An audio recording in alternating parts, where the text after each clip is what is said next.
Okay, so now we're getting into the close. All right, so now you've done your initial call, you've done the Q&A, you built rapport, you've done your pre-closes, you've done the walk around, you've reviewed, you did another pre-close, and then you did your estimate and you wrote up your contract. So now it's time to walk back in the house, and remember, we walk back in and we start building rapport. We're just being friendly again. We sit down at the table, and I'm just going to start with the sample run through. So I say, okay, all right, Jim. So let me just kind of run you through everything we got. All right, so I spin the contract over to him so it's facing him, or maybe we're on the same side of the table looking at it together, but he needs to be able to read it. So I say, okay, Jim, so basically this is your information up here at the top, and just got your info here, my info's over here, everything about our warranty and our insurance and everything is up there. So down the side here, you're going to see all the different areas of the house that we're painting. We talked about the siding, the eaves, the fascia, trim, downspouts, window trim, door trim, basically the entire house is included here. Then I went ahead and made a note for the shed that we talked about painting as well. As far as the prep work, this is all the prep work we talked about. We talked about doing a full power wash to get the debris off, scrape, sand, and prime those peeling areas, specifically on the windows that we noticed outside. And then we're going to be sanding and priming the underside of the siding boards on that north side. We're in pretty bad shape. We'll be recalking cracks. And then let's see. And then we have drops. We'll be using drop sheets around the house, masking off windows and doors to make sure we're keeping the job site really clean. So is that everything we talked about prep work wise? All right, great. Materials. We talked about using Sherwin-Williams Super Paint on the entire house, and I did price down a 2-year and a 5-year warranty. So over here I got a few other notes. We take a 25% deposit up front, 75% upon completion after we've done a final walkthrough, made sure that everything is absolutely done, you're satisfied, we take the final payment. We do have the warranty. Right here, this says that we don't, I made a note here that touch-ups don't necessarily count for warranty work. So basically, if you notice anything, you give us a call. We're going to come take care of it, but what we ask is just please make sure on that final walk around that you really look closely so that we can get everything done with you in one shot and not have to come back for like one tiny touch up high or something like that. So we just really ask that you make sure to do a good thorough walkthrough, so we're not coming back out to touch up like a tiny little thing. We will leave any paint behind for you so that you can hit anything like really small if you want to or anything too. And then we put to close the gate for your dog. And then also I put the note here that I've got a 5% discount for scheduling for that early September date. So that's everything we talked about. Is there anything that I left out? Okay, great. So then down here, I'm just running through the options. We've got the 2-year warranty for $3,300 after the 10% discount. That's 5% for scheduling, 5% for scheduling today. So that's $3,300 for the 2-year warranty. We have $4,600 for the 5-year warranty, which again includes the 2 coats. And both these options do include the shed. And then I put that separate option over here for your deck, which would be an extra $650.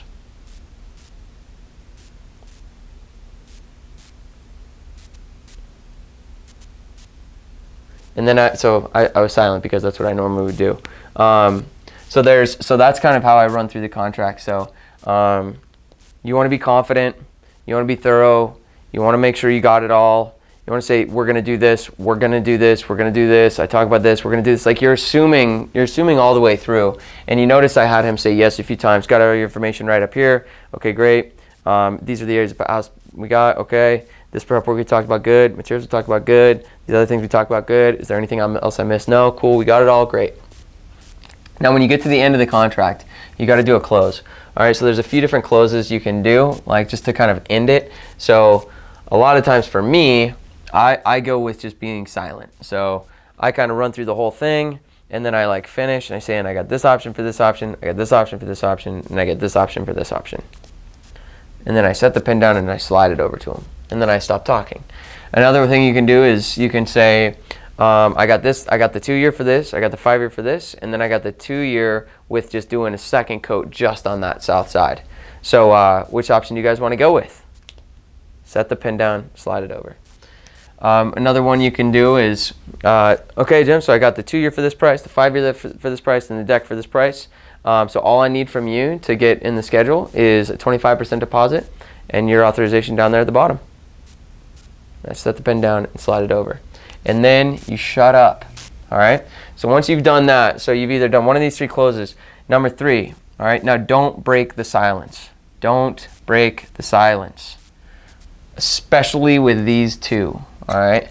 Now, the way I do the close is I do break the silence sometimes. So I'll just kind of be quiet.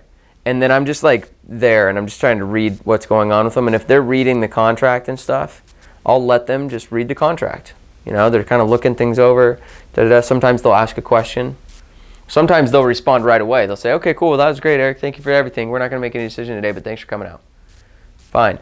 Or sometimes it'll be silent for a few minutes, and then they'll ask a question. Sometimes it'll be silent for a couple minutes, and then I'll say, so where do you guys want to go from here? That's the only exception to breaking the silence, is if you did the silent close, you can break the silence by saying, so where do you guys want to go from here? I'm kind of a sissy when it comes to closing, so that's why I kind of do just this quiet close with like a nice soft, like, so where do you guys want to go from here? And it works for me because I do such a good job earlier in the estimate. The close is not where you book a job. You book a job throughout the whole estimate.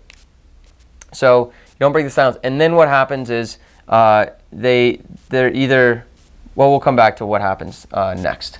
So from here, where do we go?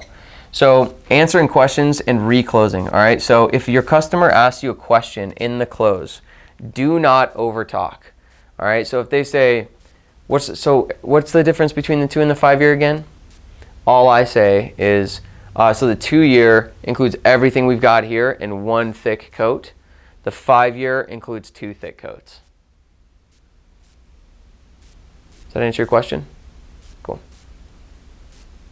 Then I'm quiet again. All right, so keep it simple.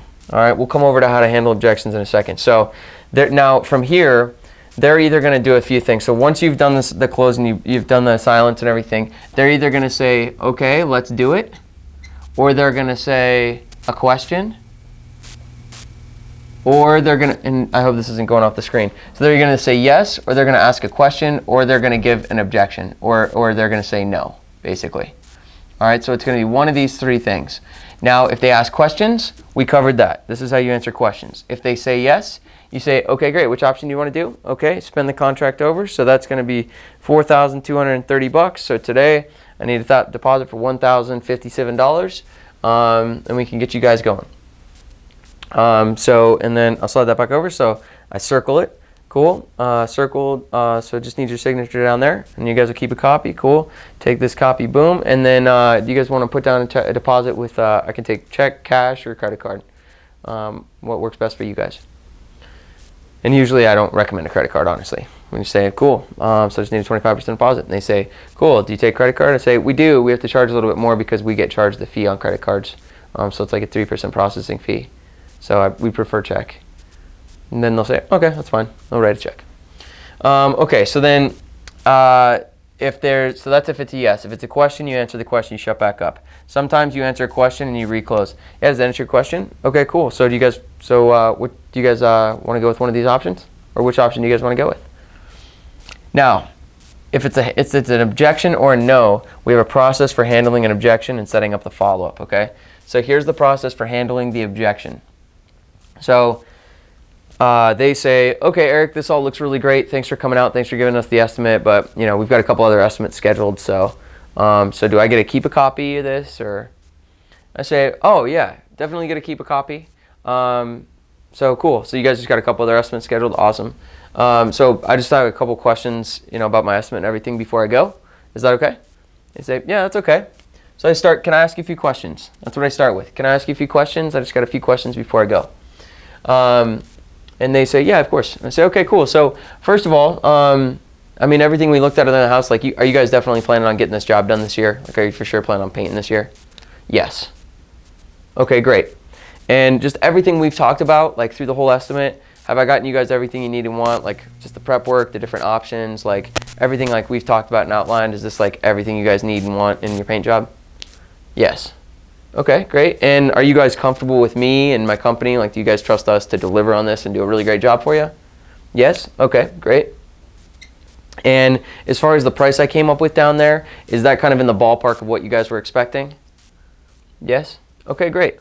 Cool. So basically we want to get a yes from these. If they say no on this one, they're not sure if they're painting this year, there's nothing else to do. It's okay, cool. That's why they're not going to make a decision.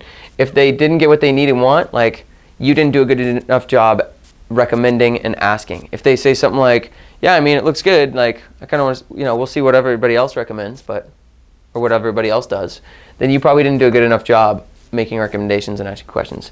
If they don't give you a straight answer about trust me, if they're like, well, I don't know, I just met you, that's a no. That's a no, I don't trust you. So if they don't give you a strong like, oh yeah, absolutely, like you're really professional, like we totally, yeah, your company looks great.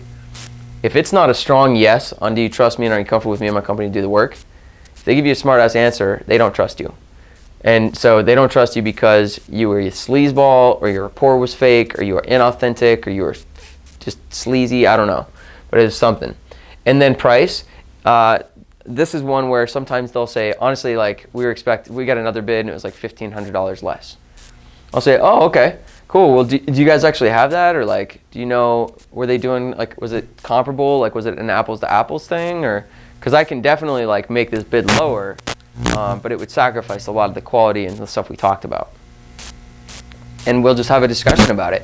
And sometimes, you know, they'll say, well, I was kind of expecting $2,700 and this is $4,000. And I'd say, oh, really? Why? They're like, well, the neighbor across the house got their house painted for $2,700 last year. I'd say, and then I look, I'm like, which house is it? Okay, oh, it's that house?